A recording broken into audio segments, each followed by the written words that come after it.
बाबा जडेजा को मुकाबला तो करना ही है, लेकिन उनके परिवार के कई लोग दूसरी पार्टी के लिए प्रचार कर रहे हैं। ये भी एक बड़ी चुनौती उनके लिए है। अब सूरत का रुख कर लेते हैं, जहां अमित हमारे साथ जुड़े हुए हैं।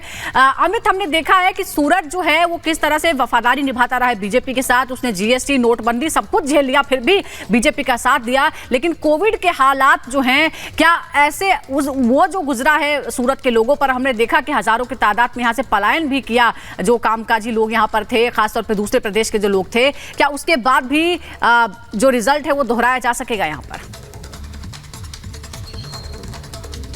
देखिए सुजाता, जो सूरत का माइंडसेट है वो डिफरेंट है। साउथ गुजरात का ये इलाका है, 16 विधानसभा सीटें हैं, 15 बीजेपी पिछली बार जीती थी और करीब 2017 की बात करें तो करीब 70% के आसपास, 60% के आसपास वोटिंग यहाँ पर हुई है। सीआर पाटिल के घर के ठीक बाहर में खड़ा हूं, प्रदेश अध्यक्ष कहने को हैं, लेकिन ये सुपर सीएम कहे जाते हैं। और इनकी पूरी स्ट्रैटेजी इस बार विधानसभा चुनाव में काम कर रही है, क्योंकि विजय रूपाणी हो चाहे नितिन भाई हो, इन जैसे बड़े नेताओं को बिठा देना, टिकट ना देना और कांग्रेस से आए 3 नेताओं को टिकट दे देना, ये बहुत अहम बात है। हर्ष सांघवी मजूरा से एमएलए है, लेकिन बड़ी बात यह है कि ये अर्बन इलाका है, यहाँ पर टेक्सटाइल इंडस्ट्री है, यहाँ पर डायमंड इंडस्ट्री है, पढ़ा लिखा तबका है और वो बीजेपी को वोट करता आया है। क्योंकि वजह यह है कि इस अर्बन इलाके में जो डेवलपमेंट हमेशा से एक बड़ा मुद्दा रहा है सूरत के लिए। पाटीदार आंदोलन के बाद 2017 के बाद बीजेपी यहाँ बहुत मजबूती से आई है और 27 सालों का बहुत लंबा वक्त है जब बीजेपी लगातार सत्ता में। लेकिन सुजाता, मैं आपको एक बात बता दूं, इस बार आम आदमी पार्टी 6 पार्टियों पर दावा ठोक रही है। ये जानने और समझने में थोड़ा वक्त लगेगा, 8 दिसंबर को पता चलेगा, लेकिन 6 ऐसी सीटें जिस पर आम आदमी पार्टी भी दावा ठोक रही है। उसका कहना है कि इस बार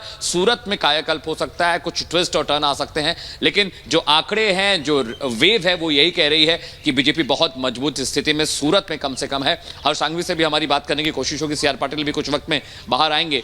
उन्होंने भी कहा था कि 2.5 लाख करोड़ का बजट है गुजरात विधानसभा का और हम चाहते हैं कि इस बार विकास के नाम पर वोटिंग हो। बिल्कुल अमित, मैं आपसे दरअसल आम आदमी पार्टी के बारे में ही जानना चाह रही थी, क्योंकि आम आदमी पार्टी ने पंजाब के बाद सबसे ज्यादा जोर लगाया गुजरात पर और शहरी जो मतदाता हैं उनको लुभाने की उसने भरसक कोशिश की है और उसमें जाहिर तौर पर सूरत भी आता है। लेकिन क्या उन आम आदमी पार्टी की मौजूदगी बीजेपी को ही फायदा देगी, क्योंकि वोटों का बंटवारा होगा?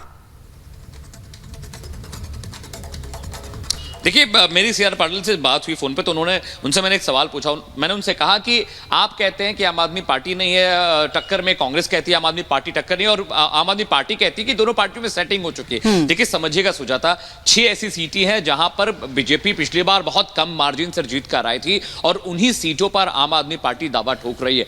अगर आप साउथ गुजरात में सूरत की बात करें तो मजूरा और बटारा जो ऐसे इलाके हैं जहां पर बीजेपी बहुत मजबूत स्थिति में रही है, वहां पर भी अरविंद केजरीवाल प्रचार के लिए आए। तो सूरत की जो 6 सीटें हैं, जो आउटर सूरत का इलाका है, यानी जो ईस्ट सूरत और वेस्ट सूरत का जो इलाका है, वहां पर आम आदमी पार्टी ने जमकर कैंपेन किया है और वहां पर बीजेपी बहुत कम मार्जिन से जीती है। सुजाता, ये देखने वाली बात होगी कि इस बार की वोटिंग पैटर्न किसके तरफ जाते हैं, क्योंकि आम आदमी पार्टी रेस में, लोग कह रहे नहीं है, लेकिन कहीं ना कहीं किसी न किसी बिल्कुल अमित, देखिए रेस में कौन आगे निकलता है इसका फैसला सिर्फ और सिर्फ वोटर्स ही करेंगे।